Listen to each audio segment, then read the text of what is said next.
Opposition 31 جنوری تک استعفے دینا چاہتی تھی اور حکومت کے لیے مہلت تھی کہ تب تک آپ استعفیٰ دے کر گھر چلے جائیں، نہیں تو ہم آئندہ کا لائحہ عمل کا اعلان کریں گے. اور یہ استعفوں کی ڈیڈ لائن بھی پہلی نہیں تھی، اس سے پہلے بھی وہ دے چکے تھے. لیکن اپوزیشن کے اندر اتفاق رائے نہیں ہے. پاکستان پیپلز پارٹی پہلے دن سے ان خیالات کی حامی نہیں تھی، اور پہلا جو پی ڈی ایم کا اجلاس تھا وہیں پر آصف علی زرداری نے نو کانفیڈنس موشن پنجاب میں لانے کا تذکرہ کیا تھا، اور وہ پی ایم ایل این کی اور مولانا فضل الرحمان کی اس اپروچ سے بالکل متفق نہیں تھے کہ ہمیں استعفے دے کر اسمبلیوں سے باہر نکل جانا چاہیے.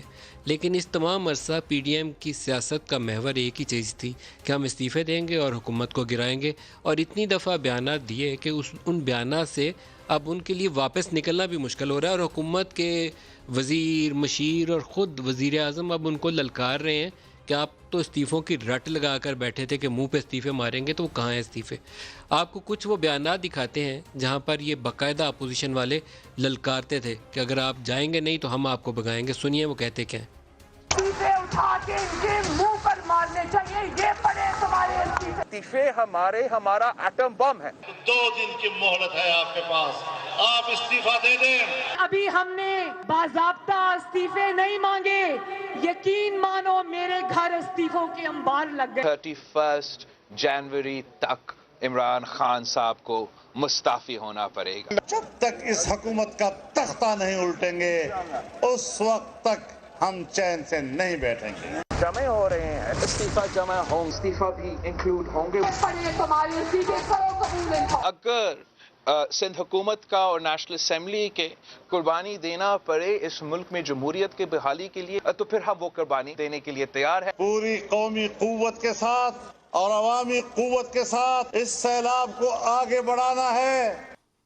یہ باتیں تو بہت کر لیں لیکن عملی وقت پہ ابھی تک ان کے اندر اتفاق نہیں ہے، اور انہوں نے لانگ مارچ کرنا ہے، استعفے دینے ہیں، سینٹ کا الیکشن بھی لڑنا ہے، بائی الیکشن میں بھی حصہ لینا ہے. یہ ساری چیزیں بیک وقت تو ہو نہیں سکتی. وہ کون سا ایسا جادوئی طریقہ کار ہوگا کہ یہ سارا کچھ کر گزریں گے.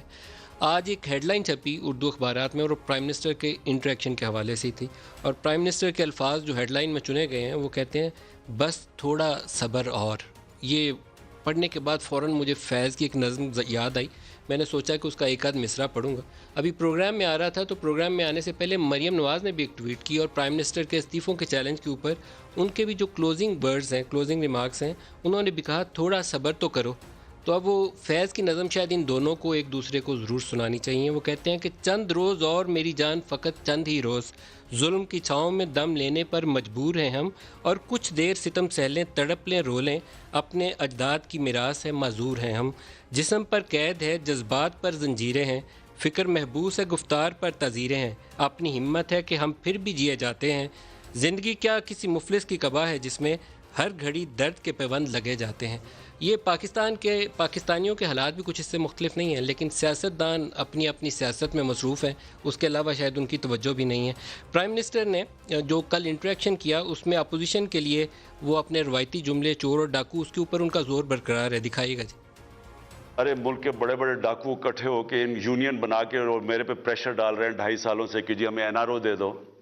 میں نے جس دن ان چوروں کو این آر او دے دیا نا، یہ یاد رکھنا، میں اس ملک سے سب سے بڑی غداری کروں گا.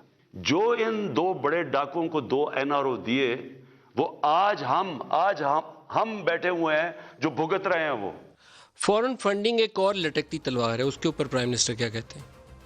اب انہوں نے فورن فنڈنگ کا کیس ہمارے اوپر کر دیا تو انہوں نے تو بڑا اپنے آپ کو عذاب میں ڈال لی ہے. 40,000 ڈونرز کے ہمارے پاس ایڈریسز اور پتہ اور فون نمبرز ہیں. میں ان کو چیلنج کرتا ہوں کہ یہ 100 ڈونرز کے نام مجھے دے دیں. کیا وہ جو فضل الرحمان ہے، کیا وہ یہ کہہ سکتا ہے کہ مجھے کسی لیبیا نے نہیں پیسے دیے؟ کیا نواز شریف کہہ سکتا ہے کہ اسامہ بن لادن سے اس نے پیسے نہیں لیے بے نظیر کی گورنمنٹ گرانے کے لیے؟ تو یہ تو خود پھنس گئے ہیں. اور مولانا فضل الرحمان جو کہتے تھے کہ ہمیں تو عمران سے بات ہی نہیں کرنی ہے، حکومت سے تو ہمیں لینا دینا ان کو ہی نہیں، ہم تو ان کے خلاف ہیں جو ان کو لے کر آئے ہیں. سلیکٹر سے اصل جنگ ہے. وہ سلیکٹرز کے ساتھ اچانک انہوں نے پینترا بدل کے ایک نئی پوزیشن اختیار کی ہے. دکھائیے گا جی. ہماری جنگ حکومت کے ساتھ ہے، اسٹیبلشمنٹ سے ہماری جنگ نہیں ہے.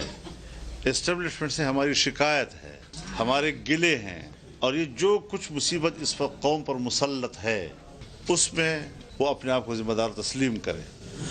پاکستان میں مہنگائی بھی ہے، پاکستان کے اندر وہ تمام گورننس کے جو پاسبل ایشوز ہو سکتے ہیں وہ بھی ہیں، لیکن اپوزیشن یکسو نہیں ہے کہ وہ کیا چاہتی ہے. اقتدار لینا، اس کے لیے تاولا ہونا، وہ کوئی بہت اچھی اپروچ نہیں ہوتی. آپ کو حکومت کو مشکل ایشوز کے اوپر اور ان کی کمزوری کے اوپر، گورننس کے ایشوز کے اوپر، کرپشن کے اوپر 7 پوائنٹس ڈکلائن آئی ہے آپ کی ٹرانسپیرنسی انڈیکس کے اوپر. آپ کے LNG کے، شوگر کے، ویٹ کے ایشوز آج بھی اتنے ہی بڑے کھڑے ہیں، لیکن فوکس اس پہ نہیں ہے. تتر بتر ہے، 10 بندے اس کو مل رہے ہیں، 10 بندے اس کو مل رہے ہیں.